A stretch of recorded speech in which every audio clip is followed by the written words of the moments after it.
Mr. Colin Lloyd, the Osmium Institute. It is so great to be speaking with you again. Thanks so much for taking the time today.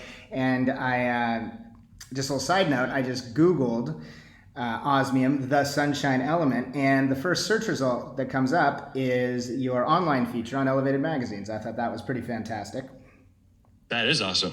That's a great first result to have show up online. Excellent. Yeah, absolutely. And so we spoke at the end of October and had such a great conversation. I'm so, again, thrilled that we get to take the time again right now, and we'll recap a bit of that. But first and foremost, since the end of October to right now, already the beginning of February, which is absolutely mind-blowing, what new has transpired for Osmium, for you at Osmium, etc.? So for Osmium as a whole, the outreach has grown. And that's cool because Osmium, as far as what is being distributed from the Osmium Institute, is sort of a Germany-centric thing. And it has its origins there. That's where it started. And I think that's where it is the most well known. It's not to say that everybody in Germany has heard about it, but it's certainly to say that by and large, more people have probably heard about it in Germany.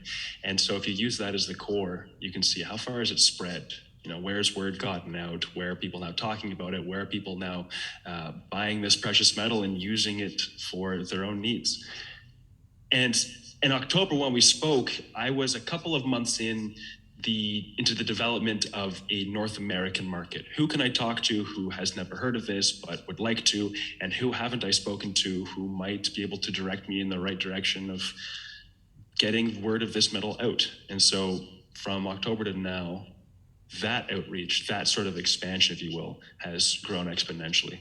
Now there are people who might have never heard of it before, who know what it is, and not only that, they have heard of the Osmium Institute, and they've looked at options to see how can I use this particular precious metal for myself. And that's exciting because you see just how quickly it grows. That is exciting, especially when you're speaking about osmium, the 76th element on the periodic table, the most valuable precious metal on Earth, over 1,500 times, correct me if I'm wrong, rarer than gold, correct?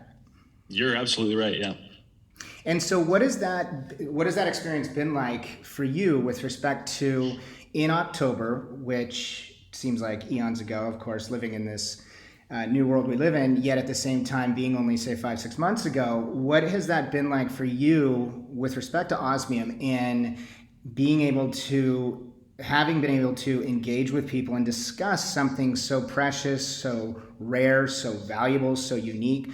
I imagine, and it's a loaded question, of course, but being able to engage with people and open their eyes to something that, along with its value, but also its value in being able to wear the most, in many different ways, as we discussed last time, one of the most, not only precious, but most beautiful, spectacular metals on Earth. What has that been like, though, for you, in that engaging with people and opening their awareness to? What has the response been like?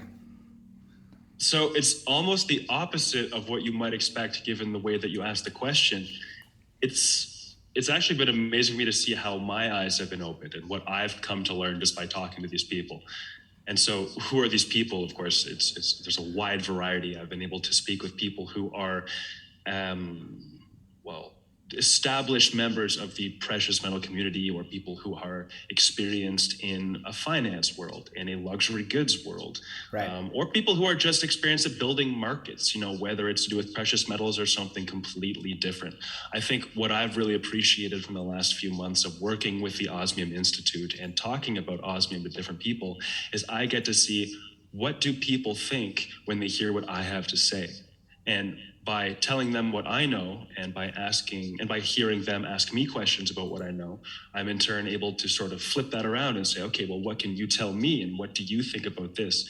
And that's been really exciting because that's where I think I've actually learned the most about what this precious metal means to not only the investment sector, people who are looking for a store of value, but also the luxury markets, the kind of people who see this rare metal, this beautiful metal, and think, I know what I want to do with that. And that's been really exciting for me as well.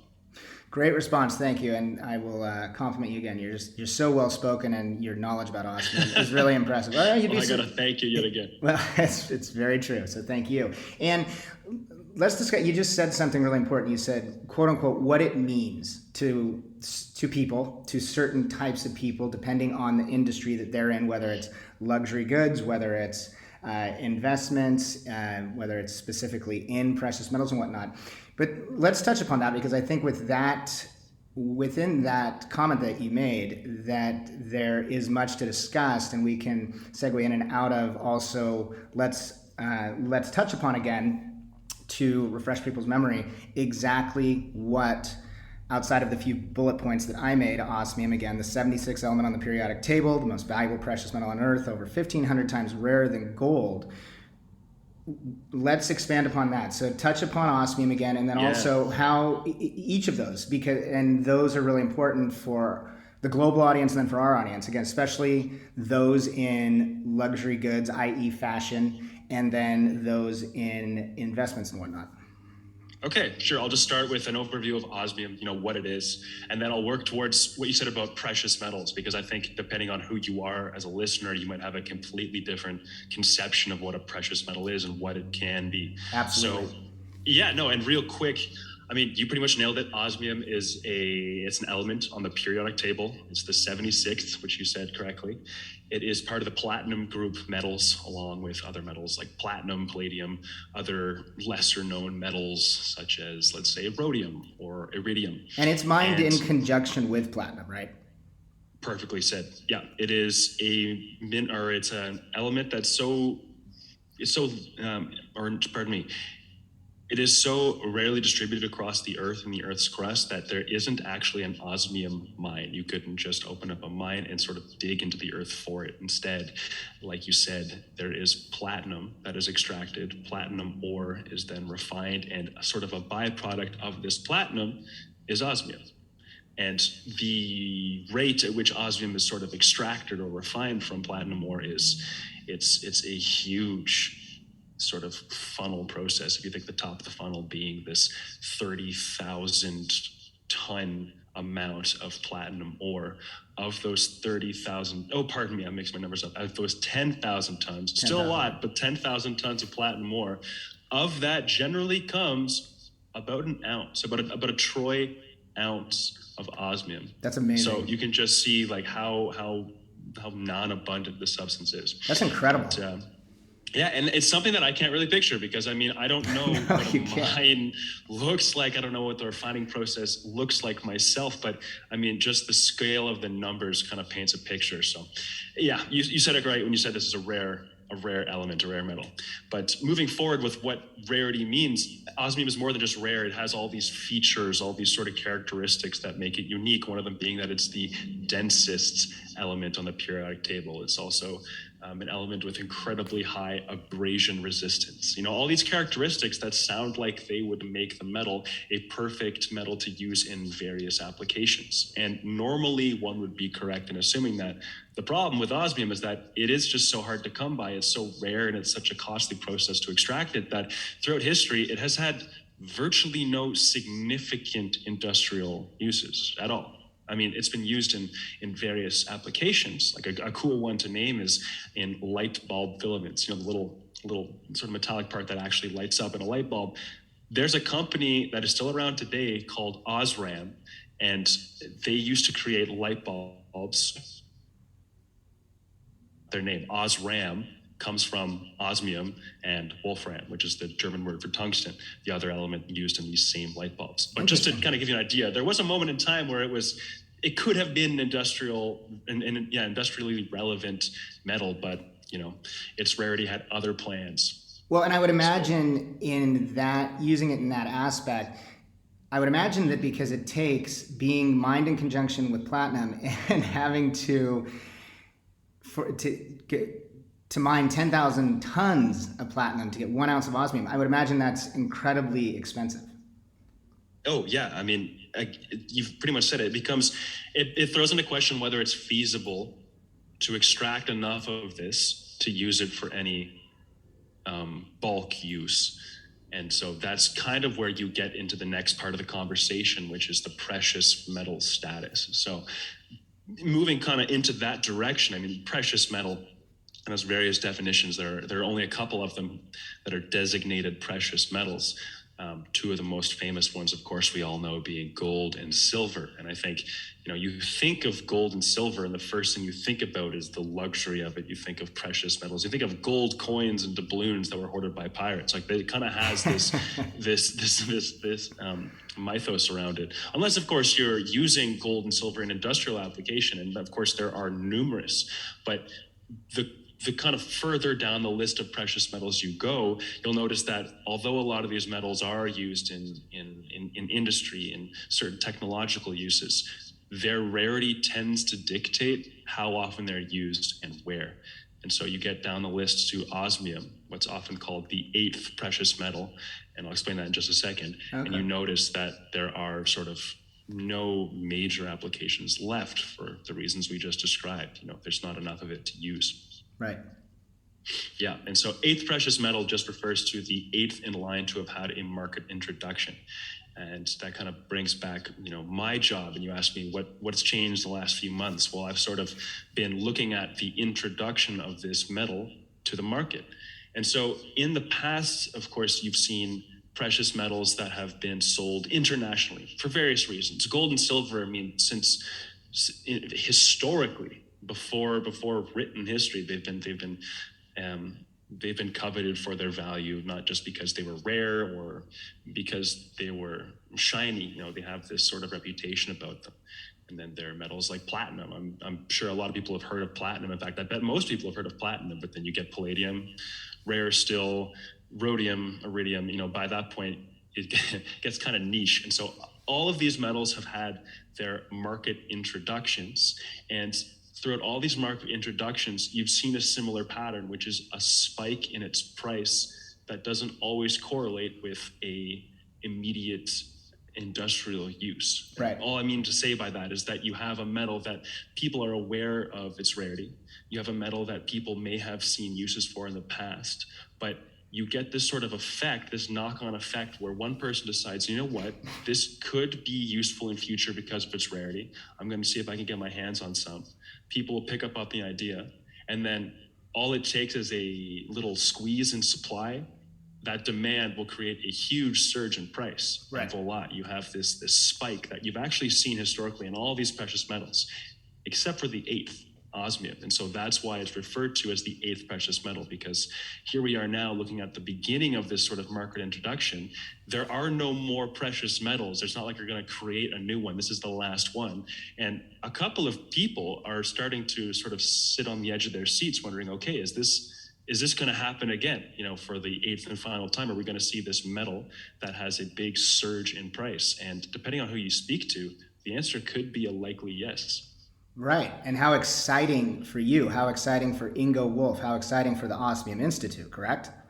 Yeah, exactly. So yeah. And you mentioned the name of the guy who got me into this at the very beginning. The man who is the director of the Osmium Institute is someone who foresaw this and thought of a way that this could become more accessible to people who would want to perhaps take advantage of the rarity of this metal, to use this metal as a store of value.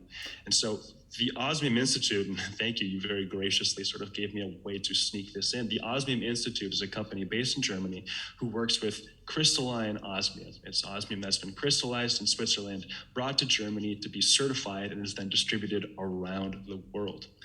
And I'll talk about it for just a second. No, please do. And please do. One of the questions I wanted to ask you as well was, because I think it's an interesting story and it's something that we should perhaps do a feature on or weave it into a feature, is how did, again, to name drop, how did Ingo Wolf, how did he conceptualize this? How did he see this, foresee this?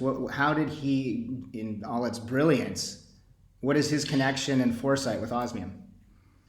So for years, for decades, for centuries following its discovery, osmium was generally only available in its crude form, its raw form, its sponged form. You're going to hear that a couple of times if you look osmium up online.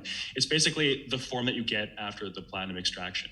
And this stuff can't really be used easily. It's actually toxic because of what happens when it oxidizes, creates this compound that can cause a swath of health issues. Right. And so no one really wanted to keep their hands on it. Certainly not stockpile it because of its rarity. That just wasn't an option. Right. So what happened to Ingo Wolf was that he met someone in Switzerland who was a chemist who had discovered a way of crystallizing this metal in a way that made this very, very beautiful form that was, of course, crystallized. It was solid. It was chemically inert, meaning it posed no risks of oxidizing into this volatile compound I had just talked about. This was among the first times that there was a standardized way of actually handling osmium. Hadn't been done before. Of course, the osmium does come in forms other than its crude form. You can get osmium into these arc welded beads, kind of like these little spots of metal. There's also a technique called sintering, which is when you take metal in sort of a coarse powder form and you compress it using high temperature, high pressure. I mean, these are ways of sort of creating a more solid version of the metal. However, crystallizing is unique insofar that it actually stacks the atoms. I mean, terrible word to use, stacks. I'm sure there's a chemist somewhere who's just shaking his head, but it rearranges the atoms in a way that makes it maintains its purity, maintains its elemental structure, but it creates this form that, as well as being safe and stable to use, it's beautiful. And so Ingo sees this, and I would have to ask the man in more detail what went through his head exactly, but I mean, as an entrepreneur, he kind of saw an opportunity to introduce this to a market of people who might not otherwise want to concern themselves with this metal. And so that's how that started. That was back in sort of the mid-2010s, mid-2014, if I'm not mistaken. And by 2017, the Osmium Institute had been founded with the purpose of certifying and distributing this metal. And in using this particular form of crystalline osmium, it's only available from one particular laboratory in Switzerland. They realized that the nature in which it was crystallized allowed for every single piece to be archived in a way that allowed for the Osmium Institute to sort of take this 3D image, look at the crystalline structure, use it as a fingerprint the same way you would like a biological fingerprint on you and I, and then identify each piece accordingly. So what I'm saying is, for the first time, you had this precious metal that, after having been crystallized or rendered into a solid form, was actually in a form that could be certified, it could be identified. You can kind of archive every single piece available on this database. And that's exactly what he did with the Osmium Institute. They run the Osmium World database that actually tracks every single piece of crystalline osmium. That's so amazing. Today there are thousands and thousands of pieces, big and small, in circulation, whether people have bought them to collect, to use as a store of value, even to put into jewelry. And of course, we're going to get to that really soon. Every single one of these pieces has gone through the same certification process, which means if you come across what someone claims to be crystalline osmium, or more specifically crystalline osmium from the Osmium Institute, you could actually bring this to an institute, you could put it under the same microscope, and in a second, they'd be able to tell either is this osmium or not, and if it is, what piece is this? And where it gets really interesting, especially for applications like, say, investment, you could say, okay, we know this is osmium, we know this is crystalline osmium, we know that this eventually, at some point, came from the Osmium Institute. We could even see who's supposed to be the owner of this piece right now. That's amazing. To whom does this belong? And so, I mean, it opens up all these possibilities. Of course, security is the first thing that comes to mind. You can think about verifying ownership, verifying distribution. That is all. It has this knock-on effect of people getting the idea, okay, this metal is secure, it can be traded in a way that hasn't really been done before. Where's the limit? Like, how far can this go? What can we use this for? And I think that's what we're seeing now on an international scale, is people who are identifying the value, not just in the metal inherently, but also the value in this crystalline form that is distributed in such a way that it's very secure. So much so it actually is called unforgeable, which describes, of course, the metal itself being the densest in the world. You couldn't fake a crystalline osmium bar with like a more dense metal on the inside, the way that gold is sometimes faked with, like, say, tungsten. That can't physically happen with osmium. It just wouldn't work. But on the other hand, you can't really make a counterfeit piece of this crystalline osmium because, of course, this certification process, this 3D imaging, everything that happens within the Osmium World Database, that can't be falsified. So it's a very, very interesting thing to think about. It's interesting, it's amazing, it's powerful, and it's so significant when it comes to, as you touched upon, security, i.e., especially when in regards to or in correlation with investing, trading, if you will, et cetera. But then further, as you just touched upon, segueing into one of the most fantastic aspects of osmium is how it can be utilized in the luxury goods market, which you were touching upon earlier, one of the markets that you have been expanding the awareness of osmium to, and how one can wear not only one of the most fantastic, spectacular precious metals on themselves in a variety of different ways, which you'll touch upon, but then further for it to be so secure, which, and I would think that, forgive me if I'm wrong, or correct me if I'm wrong, but I would think that aspect would also add to its value, the security, correct? Yeah, absolutely. Of course, there's perception that runs this whole thing. If you're using a metal in a luxury application, you want it to look good first and foremost, but there's a certain pride that one might get from knowing just what it is. And if they understand what osmium is, the fact that it is the rarest metal, the fact that this particular kind of crystalline osmium has this structure set up behind it, it's a prestige thing at that point. And of course, people have been wanting to wear that around their necks, on their fingers, put it into their timepieces. Well, kudos to you, my friend. You are incredibly well spoken, and the knowledge that you have and the passion that you have for osmium is apparent as well. So thank you very much for doing what you do. And again, I'm so thrilled to be working with you. Thank you for taking the time today. I will let you get back to it. Again, it's buy-osmium.com. Osmium, the sunshine element. Colin, Lloyd, thank you so much, my friend. Thank you so much, Judd. This was a pleasure. Thank you very much for your kind words. I had a great time. Have an amazing weekend. You as well. Thanks, brother. Take care. Bye-bye. You as well. Bye.